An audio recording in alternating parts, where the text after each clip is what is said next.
Attorney Ricky Tumutorgo, nagtataguyod ng katotohanan, nakikipaglaban para sa bayan.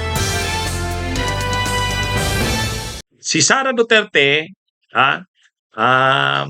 prangkahan ng nagsalita, ang totoo daw, tinanong kasi siya ng media, ano ang reaksyon niya dito sa confirmation of charges hearing ni Duterte. Ang sinasabi ni Sara Duterte, ang totoo daw, hindi na sila umaasa. Ang totoo, hindi na sila umaasa na ano pa si Duterte, makalaya o kaya makauwi ng buhay. Actually, hanggang sa pag-isip daw na posibleng sa ICC na mamatay, sa kulungan na mamatay si Duterte, alam daw nilang posible yan at handa na daw sila sa ganyan. Kahit daw si Duterte, si Digong, alam daw na posibleng doon na siya mamatay sa kulungan. Si Vice President Sara Duterte na bumisita sa Iligan City, Lanao del Norte nitong Martes, aminadong hindi napanood ang unang araw ng hearing. Ang gusto ko sana ay makasama at makausap si dating Pangulong Rodrigo Duterte ngayon na panahon ng confirmation of charges. Pero hindi kasi pinayagan yung mga application ng pagbisita ng pamilya sa linggong ito. Hindi na raw umaasa ang kanilang pamilya na makakauwi pa sa Davao City ang dating Pangulo. Tanggap na rin umano ito ng kanilang ama. Hindi na namin tinitingnan yung chances of coming home doon sa statement niya sa court ay sinasabi niya sa court na natanggap ko na posibleng dito ako mamatay sa kulungan ng ICC.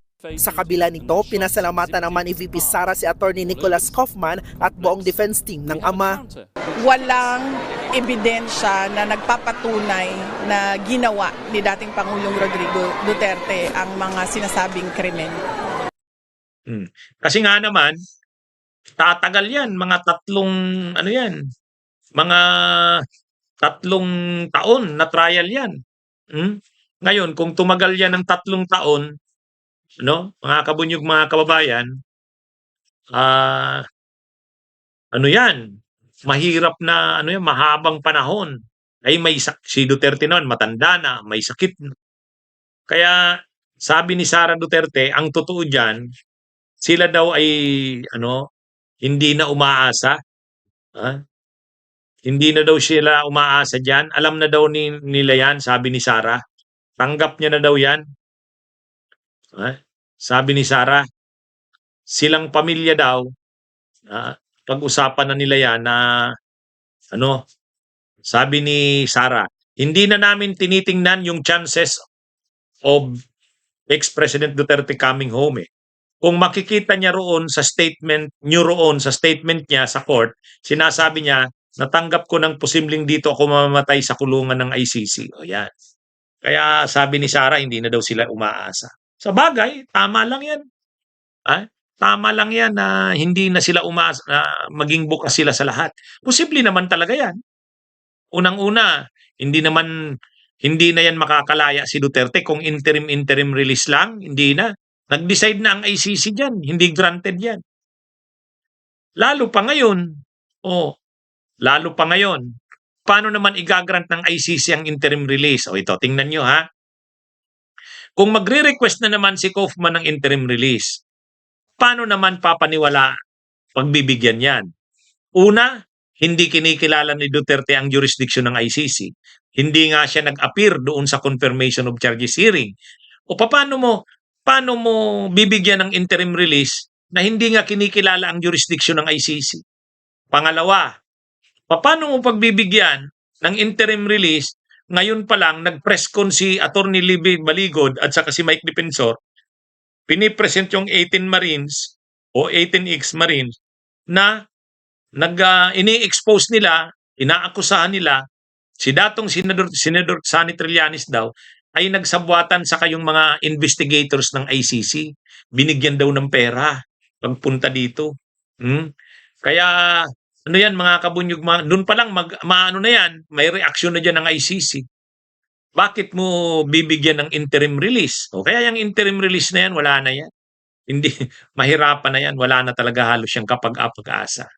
Kaya, kung walang interim release, tuloy-tuloy na si Duterte. Yung confirmation of charges hearing naman, kapag kapag natapos yan, magde-decide within 60 days, anong magiging desisyon? Ang pwedeng maging desisyon niyan ay sasabihin mayroong mayroong sufficiency of evidence para mag-proceed sa trial. Pwede ring sabihin kulang, mag-imbestiga pa.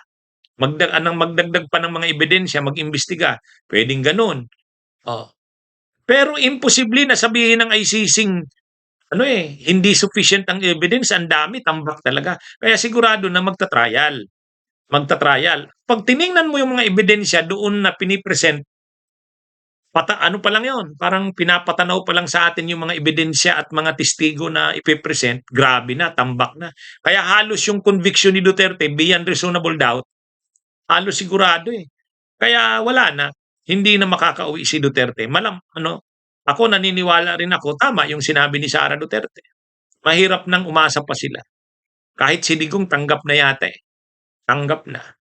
Oh. Ang hindi pa talaga makatanggap niyan, sila Bato saka sila Bongo kasi mga bata pa sila. Mga bata pa sila. Pero si Sara Duterte, sabi niya, tanggap na daw nila yan. Kung ano man ang mangyari kay Digong daw, tanggap na nila. Kahit si Digong daw, tanggap na yun. Tama lang yun. Para hindi masyadong maano sa kanila. Kasi tanggapin na rin nila na walang krimen na hindi pinagbabayaran. Lahat naman ang nangyari na yan kay Digong dahil sa mga ginawa niya. Kumbaga, ngayon niya lang pinagbabayaran yan. Kasi walang krimen na hindi pinagbabayaran. At saka pag may nagawa kang krimen, sa bandang huli, mabibigyan ng hustisya ang mga biktima.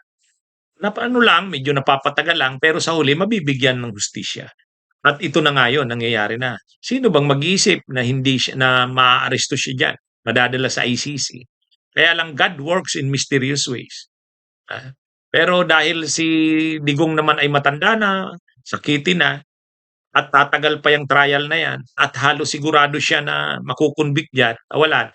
Talagang mahirap nang makabalik si Duterte. At ang sinasabi ni Sara, tanggap na nila yan. Pero sa totoo, sabi niya lang yan natanggap. Mabigat sa kanila yan. Mabigat sa kanila ang nangyaring yan kay Digong. Kasi matagal silang kumbaga ang nangingibabaw sa kanila, impunity. Matagal silang naghari sa Davao, wala naman silang naging pananagot, hindi naman sila napapanagot sa mga pinagagawa nila sa Davao. Naging presidente si Duterte, ang iniisip nila, hindi sila mapapanagot, ay nangyari yan. Anyway, yan, mga kabunyog mga kabayan, magandang araw sa inyong lahat.